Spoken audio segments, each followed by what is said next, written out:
Hey! Look at this guy! Look at this guy watching the League of Maidens trailer like a fucking simp.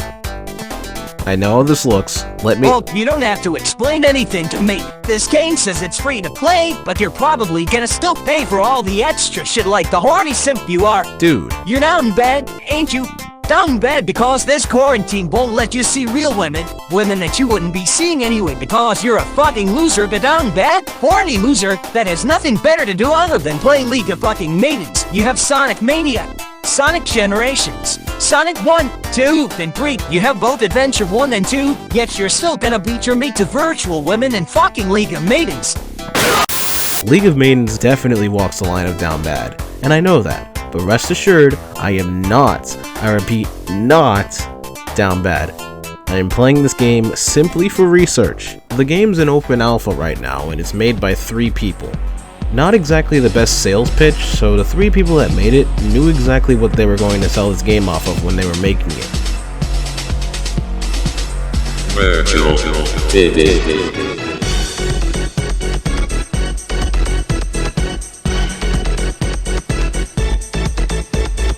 On February 25th, when the game first came out, reviews on Steam were positive at 94%. The next time I checked, it went down to mixed in the 60s, then 54%, then 44%, 42%, 38%. I just kept watching it get lower and lower into the night. Not a good start.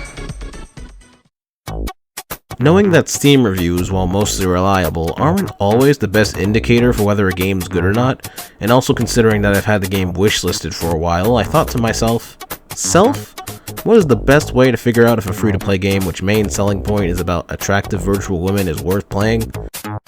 Playing it. So I set my schedule aside for the day after, knowing that I wasn't really going to be doing much anyway, to play League of Maidens and see what was up for myself. Many hours later. Let me explain what I thought were some definite positives at first. The graphics look good, at least for the general aesthetic the game's going for. The lore is somewhat interesting, considering it clearly took a backseat to the boobs. These alien creatures, known as the Fall, or the Fallen, whichever one, they attack Earth along with their leader Atonia, a big-boobed, human-like alien sociopath. This group of people, known as the UNSC, create these superhuman women known as Maidens to combat the Fall and save the world. There's also this resistance led by this woman named Major Kara Wilkes, who hates them because her mother got murdered by them. But they don't matter since we're able to defuse that situation in like 5 seconds. But I'm getting ahead of myself, we'll get there when we get there. Shit, I'm running out of things to say here. The voice acting's very decent, the gameplay's solid for like 5 minutes, I'll explain why later. I think it's cool that you can just straight up pose the characters you make and make them nice looking in some pictures, although I didn't really mess with that feature. And the character customization when it comes to the face and body alone is more advanced than Cyberpunk 2077 ever hopes to be. And that fucking stings, since Cyberpunk was made by an entire studio, while this game was made by 3 dudes. I like playing mission runs, although I can only do like 3 per day. The music, albeit generic, fits the game at least. I like that the bosses are somewhat challenging. Shit, I think I ran out of good things. Now let me explain my gripes with this game, from major to minor. From the things I didn't like as much to the things I outright hated. Before I do that, no, to my knowledge this game isn't a Bitcoin miner, and no, this game won't overload your PC and make it explode. At least, not my PC anyway. Mine reacted just fine. Ah boy, here we go.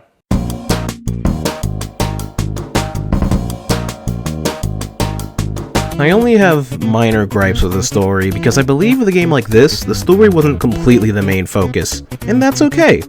Maiden Gaming knew their audience would be too focused on the badonkers anyway. Plus, with the game being an open alpha and all, this has the most room to improve. Right now, after the tutorial chapter 1, the story feels barren.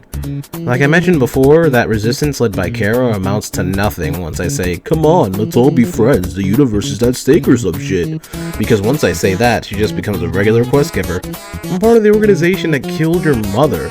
I get that there are grudges that have to be sacrificed when the world's at stake, but why aren't you trying to strike a deal with me or something? Now that I think about it, I wouldn't really remember many of the people in this game were it not for the footage I have here. And again, that's a problem easily fixable since this is open alpha. I want to be able to know more about the people I'm working for and the force we're up against, but that might only just be me. Yeah, I'll admit I'm a nerd looking for lore in a game that was made by Coomers essentially for Coomers. What about it? Ew, that fucking lore! There are also quite a few story moments that confuse me. For example, these two guys I meet tell me to meet at a certain location in Freedom City, and then during that quest I get knocked out by the fall, but like in a confusing way where I don't know if that was my fault or not because I accidentally started the dialogue again, thinking my game bugged. Then I was kinda just stuck figuring out if that was meant to happen or not until I had to swim to this underwater building, but hey, it's open alpha, shit like that just happens. Moving on. Another time, my vitals stopped after these people I tried helping died the moment I left their site. Then I got teleported back to base and we were in the middle of a party or something? And I'm in love with this new character that just showed up? Yeah, in episode 2, a new character just like shows up, so I'm in love with her now. And suddenly the simulation breaks and these gods argue about the universe is dying, and then we never speak of that incident again. I don't know what the fuck just happened. It would be like if I decided to just end this segment with no good transition for no good reason other than just to...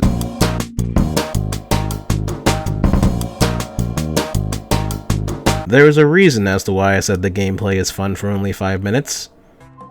Comes down to science. Seeing the glitz and glamour of the sword slashing animation is great and all, but then the game quickly turns into cookie clicker without the cookies. There isn't any variation in the sword combos, at least as of right now, so I'm just watching the same combo over and over again in close combat. I could change that combo by going an entirely different class, but that wouldn't change the fact that I'd be seeing the same combo over and over until I die. It's like seeing Terry do jab jab power dunk over and over again. It's sick, but there's only so many times you can see him do it until it gets old. I'm new to a game of this style, so those who have played games like this before will probably complain way less about it, but hey, that's why we all have unique opinions as human beings. As for the gunplay, it's nothing revolutionary, but it works. And sometimes that's all you need. My abilities are pretty cool too, until I run into the same problem I had from the sword. The enemy AI is competent at times, but not all the time. In an open area, I have to strategize using my abilities and weapons, but when I have the high ground, they're no longer a threat. On one hand, I find this hilarious, but on the other hand, it makes the game too easy. I'll just be facing off against this big elemental monkey that realistically should beat my ass because, well, it's monkey. And then I find the high ground and he can't chase me up there, so he's just fucked as I give him the same meteor shower that killed the dinosaurs. Wait a minute, I can just stand here? Wait, what? Like I stated before, facing off against bosses has to be my favorite part of the game as a whole, because there's not exactly a set strategy when it comes to cheesing them. You just gotta give them your best hits, run away for a bit so you don't die, get close, and give them your best hits again until they die. It felt adrenaline pumping compared to how I played the rest of the game, spamming 1, sometimes 2 buttons. At least, until I realized I can cheese some of the bosses just as easily as I did the regular enemies. Hi guys, how's it going?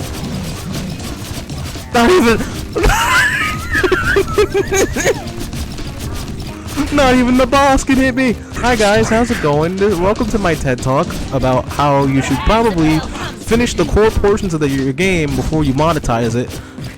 Today we're going to be looking at League of Maidens. You clearly hit me!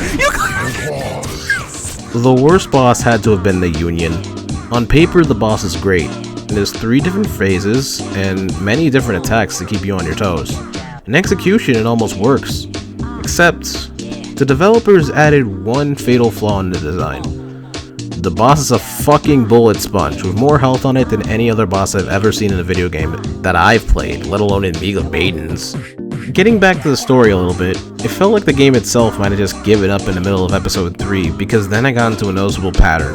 Get to a location, find an enemy stronghold, beat the stronghold, find an enemy stronghold with a boss in it, beat the boss, grind for more power, die to gain a new soul, repeat. Episode 5 slightly changed this by giving me 4 more bosses in the world space to beat, one of them being too easy, the other being the fucking Union. And then I had to grind for power again. So, not really different at all, is it? Do I really feel like making any type of gauntlet right now? Because personally, if this is just the end of the game, I want to go home. The jumping animation feels stiff, but the flying in this game feels solid. I just wish I didn't have to fly in such short bursts due to the sprint meter, but at the same time, that meter fills up pretty quickly, so that's good. There's a stamina system in the game, but there's kinda no point to it existing when you can pretty much have unlimited stamina as long as you find a shower in Freedom City or in that desert place or some shit. Fucking Acropolis zone, Sonic looking ass. The UI could be better. It's the type of cluttered mess you'd find in a mobile game, but a little more polished. You might get used to it after a while. One personal gripe I had is how the attack and defense training back at base is automatic. I kinda wish I could have the choice to do that training myself so I didn't feel like I was autopiloting while in combat. Wait a minute. I know why the combat's so simple now. Maybe they planned ahead, knowing their player base was only gonna have one free hand. It all makes sense. You a genius. The gameplay isn't bad, it's just boring after a short while, which some may argue is worse, but I'd rather play a game that's decent but boring rather than outright bad. Unless that outright bad is funny, like in Right to Hell Retribution. What's really bad is how bloodthirsty this game is for your wallet.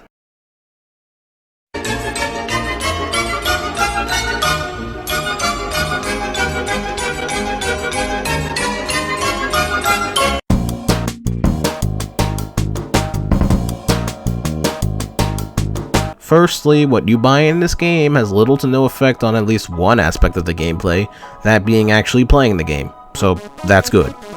Secondly, I understand that these 3 dudes at Maiden Gaming need money to continue their project. I understand it's only these 3 dudes developing the game, and they need all the help they can get, but that does not mean I will excuse this game for feeling like a mobile game but on my PC. You know the ones, like a Genshin Impact sort of deal, except this game isn't on mobile at all. The game commands your attention through multiple features that will remind you of mobile games, such as the aforementioned stamina system, the time step reward, the daily and weekly challenges, and crates. Most of these things are somewhat beneficial in the long run, although slightly intimidating at first. Time step reward offers you free in-game items every 15 minutes, as long as you have good wheel RNG. Doing the daily and weekly challenges gives you more items, and you also get free crates every 2 hours with a daily crate every day. The game also gives you free items from killing a lot of enemies, leveling up, and also just in general, as long as you stick to a schedule. It's really good incentive to keep going and stick with the game long term.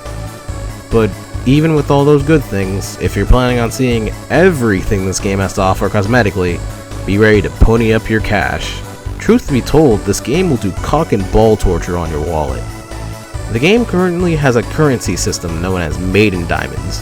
Maiden Diamonds see one use in this game, the costume shop. The costume shop is used to support the developers. Cosmetically, of course, no big deal yet.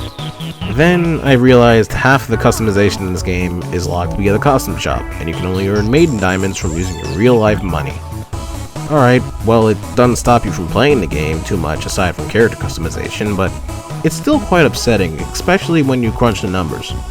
For example, one outfit is 2,000 Maiden Diamonds, which is around $10. For one outfit, that's alright. Do you want to take a look at all 41 outfits? Yes? Around $180. You know what's cheaper? 1 year of a Fire Emblem Heroes pass. Well, this is, I don't really know what to say. That's not all. Remember when video games had cheat codes? Remember when you needed to use passcodes usually for them? Not to be a boomer, but yeah, those were the golden days of video games. Anyway, there are cheats in this game, but there are no passwords attached. Instead, you have to pay for them. Yep, we're paying for cheats now. One of these cheats is for simply customizing your character while nude, and seeing characters nude in game, at $30. $30? If it was only seeing characters nude, I wouldn't really complain as much, but unironically, nude character customization has been something used in many video games when creating a character, because it's essential to be able to see the modifiable body parts without layers on top, and in this open alpha, you have to pay for it. Very odd. Wanna know the cost of every single monetized item in the game together? 203,500 Maiden Diamonds, which is around $369.99 for everything in the fucking game. This changes if you have a 20% discount from a premium account, and this changes even more if you're subscribed to Maiden Plus, the game's subscription service powered by Patreon. Why the need for both an option to buy a premium account and a subscription service? No idea. Anyway, with a premium account, buying everything in the shop costs 162,800 Maiden Diamonds, around $324.95 minimum, given the amount of Maiden Diamond packs you can buy. $324.95 isn't even a 20% discount from $369.99. Subtracting the benefits you can get from Maiden Plus from the total costs, which I think is just the cheat codes being made free, you'd theoretically be paying 140,400 Maiden Diamonds, plus the cost of 2,000 Maiden Diamonds per month. $284.96 plus $9.99 per month, times however long you want to stay on Maiden Plus, pretty much. Notice how all these costs, even with the discount, are around the price range of a console like the Nintendo fucking Switch? Yes, it is me, average League of Maidens player here, to pick up my wallet to pay for stuff in the costume shop. I understand you're probably not meant to buy all of this at once in bulk. I get it. But for a game like this one, to flaunt its customization system and lock quite a lot of it under lock and key, unless you pay for it, since to my knowledge there's no way to at least grind for diamonds, it's pretty shady. There was a Steam comment that said you can get some of these cosmetics from defeating bosses apparently, and I checked the atonement drops. While they do drop unique cosmetics, they aren't cosmetics that you have to pay for. It's already unlockable stuff you can get in game like headgear, capes, and gauntlets. Though I think everyone will have a couple of these monetized things through Waste to 1 Million and the Battle Pass, I have no idea.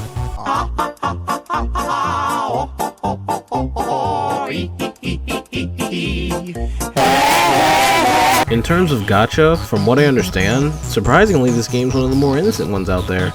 The prizes may be an issue, but at least these are all cosmetic, so they have no impact on actual gameplay like I said before. Unless you're just here to create waifus. You'd kinda be completely fucked there. And apparently there are other gachas out there that are even worse at this, so I could probably excuse the monetization as a whole feeling scummy here if I didn't get bored of playing the game. Seriously, they programmed the costume shop correctly before they programmed the AI to be able to look up and hit me from a pillar. Again, let me state that I understand you can't just have everything be free in this game because then the developers would get no money, which they need to continue development. So let me perhaps suggest some things that would be beneficial to both the developers and players.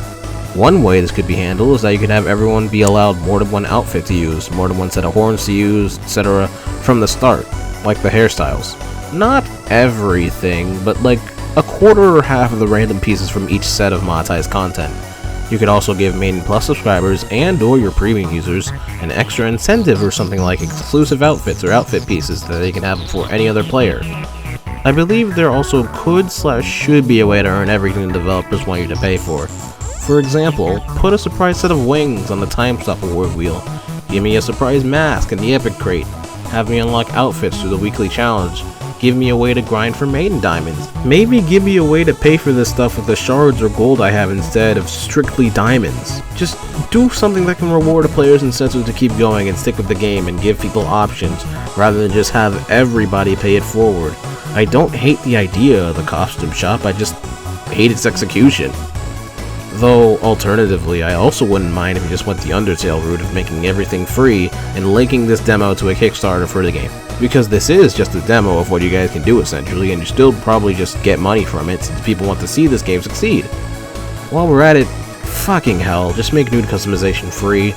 Again, you've made character customization a selling point, but no one will be able to see his true potential if you keep an essential aspect of character creation, being able to actually see the body parts you have to customize without layers on top of them, under a fucking paywall. One step forward, 2 steps back.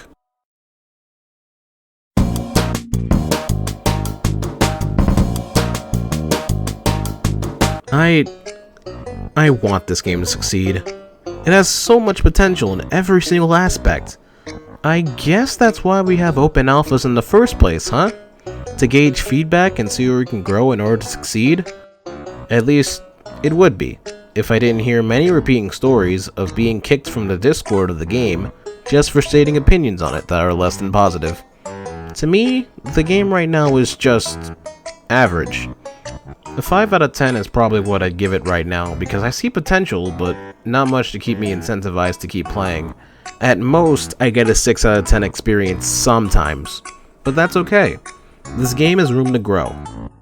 Oh, and to Maiden Gaming themselves, if they ever reach this, God, I want you guys to be able to succeed here. This isn't an attack on your livelihood, this isn't an attack on your vision either. This truly has potential, I can see it. Just please lighten up on the way you monetize it. Or at least fix the rough patches with the story and gameplay before asking for money. I've been ProjectBoostPower, and shit, I don't know how to end videos.